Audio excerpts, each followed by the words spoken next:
I want to go a little bit back to the publishing the book. I think that's a really compelling story. I don't think people understand all of the behind the scenes effort that has to go into publishing a book. I would assume, is this the first book you've published? Yeah, first time traditional published author.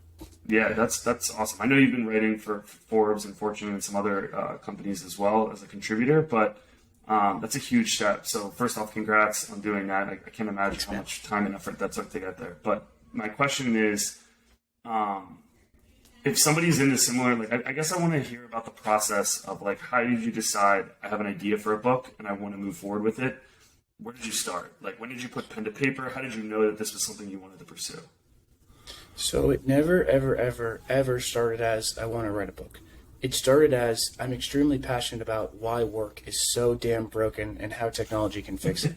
Right? Yeah. And like that started 10 years ago when I was a college student wondering why for an internship there was only 2 spots when there was 2,000 students, and it just didn't make sense. And right. So, I started just diving deep into technology and how to solve this through technology. And I'm also very dyslexic. And so the way that I read creates a really, really easy book summary. So I actually started with book summaries, where every book I would read, I would have a book summary.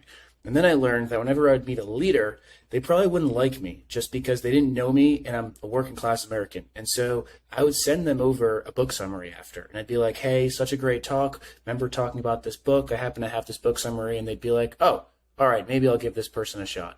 Then the book summaries, because I think what most authors get wrong is like you have to build a base, right? Like the reason we were able to talk from an authoritative lens of the human cloud was because we'd mulled over all the authorities before us. Like we were building on top of the shoulders of giants. We weren't just coming out being like, I'm a 25-year-old rebel that believes my voice has any weight, because it didn't when I was 22 and 23. But so that was the first thing, was we just read everything we possibly could. We got our teeth dirty. And then I started building articles for like 5 to 10 years before it even turned into a book. And opportunities started to come along the way because of those articles. And so the job I got at Microsoft, I was poached based off an article where a director had reached out saying, love your article, love the way you're looking at the future of work. We want to build a customer-facing solution. Can you be the person to build that? And so sort of there was these organic, activities that came from these articles and talks and prior things of that matter. When the book became real was I was creating actually it was a 150-page report on the future of work. And like kind of context, I actually wrote a book for a really high-profile leader back in college and got totally screwed over in terms of I wrote the whole thing. So I taught myself how to write a book. It never saw the light of day. It's still in a Google Drive, and I got hosed.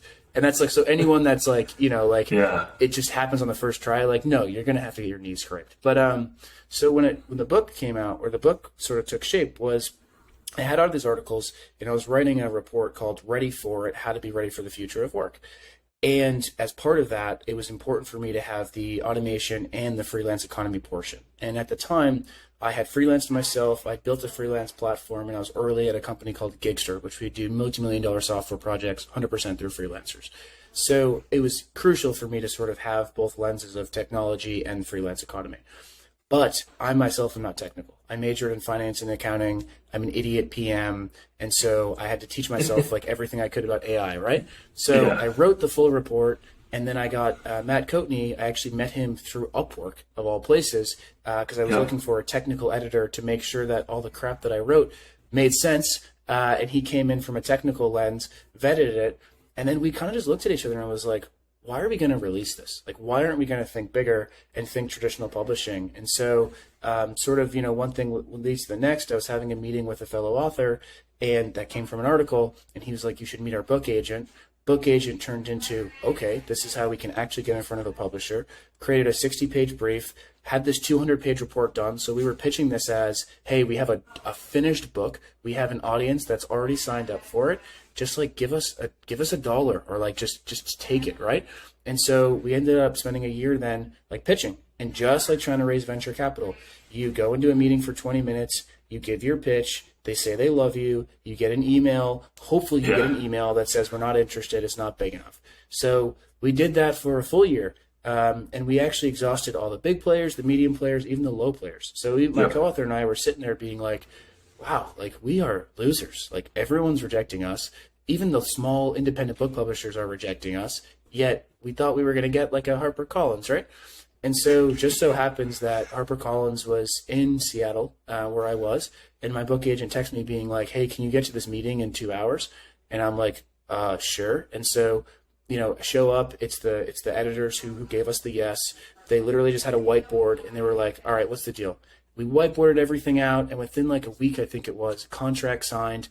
To be honest with you, and this is a very good lesson when you're young, I think they were like, we have a little bit of budget left. They already have a finished book, and these two people are pretty ambitious. Like, they've gone through all this crap, and so let's just give them the rest of the money we have in our budget, and we'll see what happens. So, yeah, it was painful, very painful. The book was fully written before it was done, before we even got a publisher, and then they did say, so we had 7 months from signed contract to when the manuscript was due, and we actually just nuked the original book. Like, we threw it out the window, and we said, let's start from scratch, and let's focus on making it actually interesting and making sure that the stories of the people were the highlight, not the actual, like, academic, authoritative content. Yeah, that's awesome. That's so cool. Thanks for peeling back the curtain and kind of walking through it sucks, man. Anyone that's interested, my advice is always like, are you so interested in this topic that you're going to spend 10 years doing it, even if no one gives a crap about you? If yes, you're going to end up writing a book. If no, good luck. It's just really Thank you for listening to today's episode of Design Huddle. The opinions expressed are solely our own and do not express the views or opinions of our employer.